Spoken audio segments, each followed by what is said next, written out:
Hi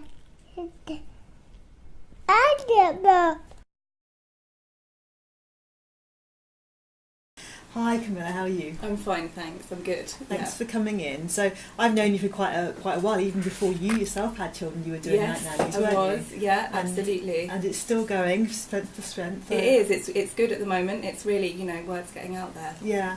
So tell us a little bit about Night Nannies and what it does and what you guys offer as a service to parents. So we offer kind of practical advice and respite to new parents on sort of natural feeding and sleeping patterns. We've got two main services, either that of going out to parents with newborn babies to, as I say, sort of one gives them nighttime respite, so we generally work sort of 9 p.m. till 7 a.m. and to also give them some advice on feeding and sleeping and what they can expect from their baby. And then the other service we offer is to establish positive sleeping patterns for older babies sort of 6 months plus, who maybe are kind of awake a lot throughout the night, and the parents are sort of, really sleep deprived and are not quite sure, which route to take, how to get everyone in the family sleeping better. Yeah.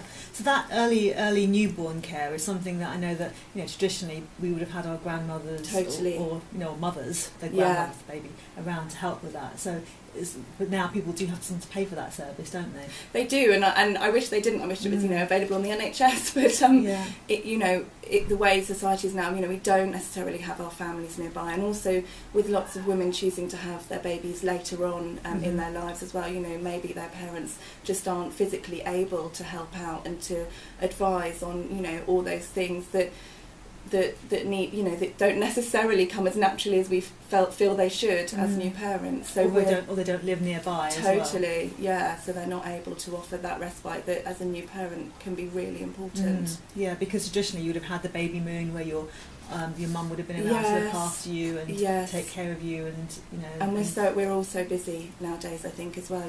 That has been forgotten, that having a baby is exhausting, and having time to recuperate is really important. Yeah. So you don't do this just yourself, you have lots of nannies that work with you, don't you? I do, yes. I've got lots of other women on my books, from sort of neonatal nurses to retired midwives. I've got a lady who's a foster carer, and she does sort of bits and pieces for me. So yeah, there's a team of us, a team of professionals that go out and do this at night time. So what kind of things do they do? What do they actually, if you needed a night nanny to come out to you, why would you ask for one? Well, so I guess we do work with lots of multiples. I'm currently doing just one night a week with newborn twins, and sort of triplets as well. So we would arrive, as I say, at 9 o'clock and just go through basically what's been going on in the daytime, what sort of pattern, if any, they are following, and go through some feeding stuff with mum, find out how breastfeeding's going and whether we can offer any extra support on that.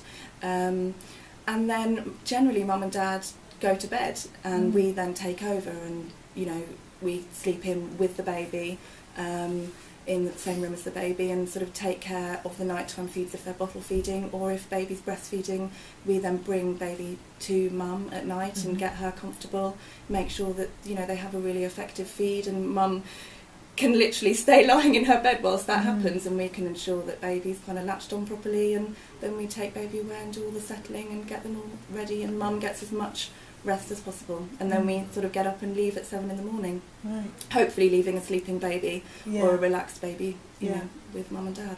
So that's what you call your respite care, is Yeah, it? totally. That's sort of our typical sort of newborn service. And then the other service we offer, as I say, is to help with sleeping patterns with older babies. So this can, involve, parents calling us when they're usually at their wits' end, to be honest with you. No parent calls us in a kind of great, we've got to the sleep training stage.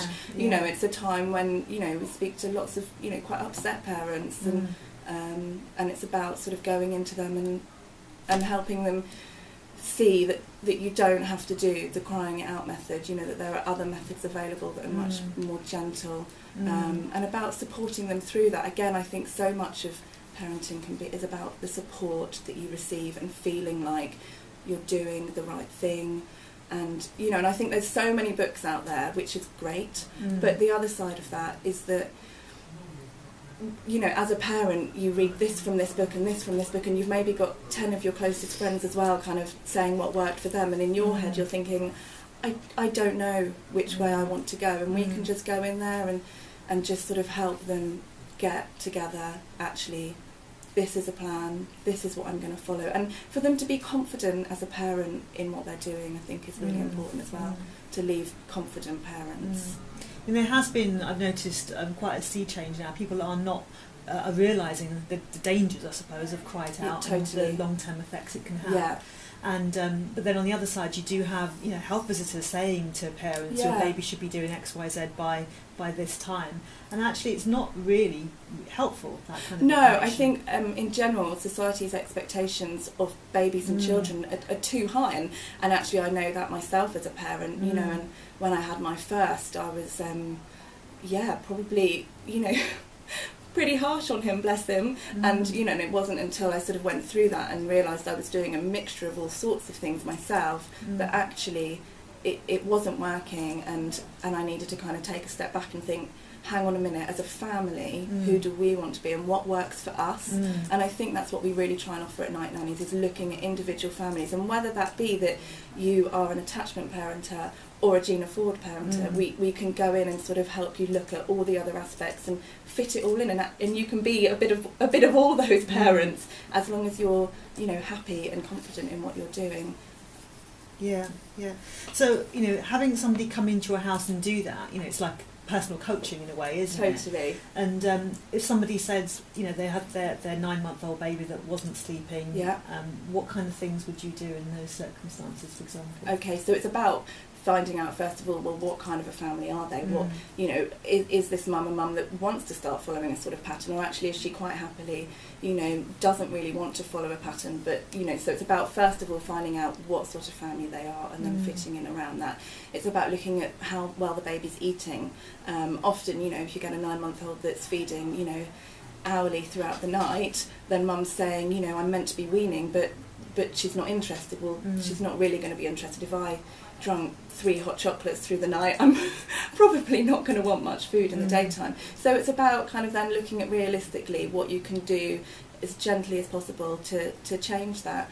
So it's about saying, okay, looking at the baby's development and her weight gain, and sort of physically saying, actually at 9 months this baby can sleep for longer periods than 1 to 2 hours, and this baby probably just doesn't quite know how to settle themselves. Now actually, Mum has called us because she wants change. She, you know, and that's the thing. That's what we're going in to help her with, that change.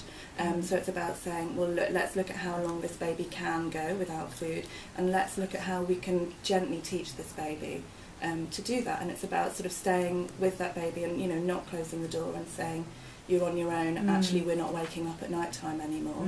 It's about sort of staying with that baby and saying, it's fine, you're safe, we're fine, and, you know, but we're not going to feed hourly throughout the night anymore. You know, I'm going to be right there with you. I'm going to rub your tummy to tell your brain that it's okay, we're taking care of your tummy, we're right here, and giving that baby confidence that they are safe in their bed and then they're not being abandoned. Yeah, because one of the things that I often find with mums is the self-sacrificing element of being a mum. Totally. You know, and actually you're no good to anyone when you're in that position. No, and I think actually as well that's a really important point, because actually we're all different mothers, and I've got friends who are quite happy to wake up hourly and to do that. It doesn't mean they're a better mother than the mother who's saying, actually, I can't cope with that, and the rest of my family is struggling as well with me coping like that, and something needs to change. And I guess that's what I'd like to see more as a society, to kind of accept that we are all different mothers and we all need different things for our families, and that means that we choose different parenting routes. Yeah, because, you know, if you're not sorted yourself, if you're not getting the rest, then you can't be that. I have mums who are working full time and waking up hourly throughout the night, and then so that, you know, they're feeling like they're not doing a great job at work, they're not doing a great job at home, they're bickering with their partner because everyone's tired, and that's when we step in and say, well, that's fine, we can change that.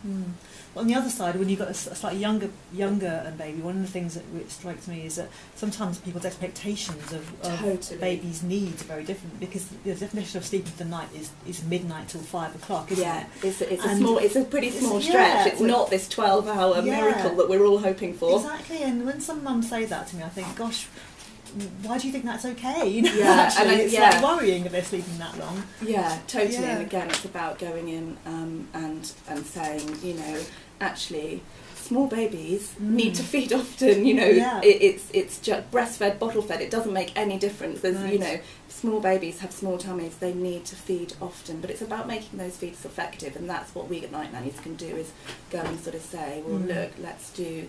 You know, let's try and do a really long feed, so then the baby will last 2 to 3 hours, rather than waking, you know, every half hour for something. Yeah. But yeah, we're very realistic about saying your 3-month-old baby is not going to sleep through the night. You know, it's just not possible. Yeah, and maybe just to cut out all the chatter from friends and family who are just really rocking the boat, you know. Yeah, we all know that baby that slept through it 6 weeks, you know. We all wish we had that baby, but those babies are far and few between, and, you know, it's very normal for babies to wake often at night.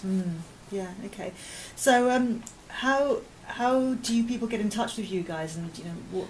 Yeah, so we've got a website, www.nightnannies.com, and so find my contact details on there, and then, you know, speaking to me or the other ladies, you know, we're a franchise, so we sort of cover the south of England, who run, you know, whatever branch you're living in, and then it's a case of finding the right nanny to suit your family. And what sort of age group? You said from newborn, but then up to what age do you guys? We recently had a nanny in with a 3-year-old. She went in for 5 nights. You know, Mum was really struggling, and to get her into some better sleeping habits. Yeah.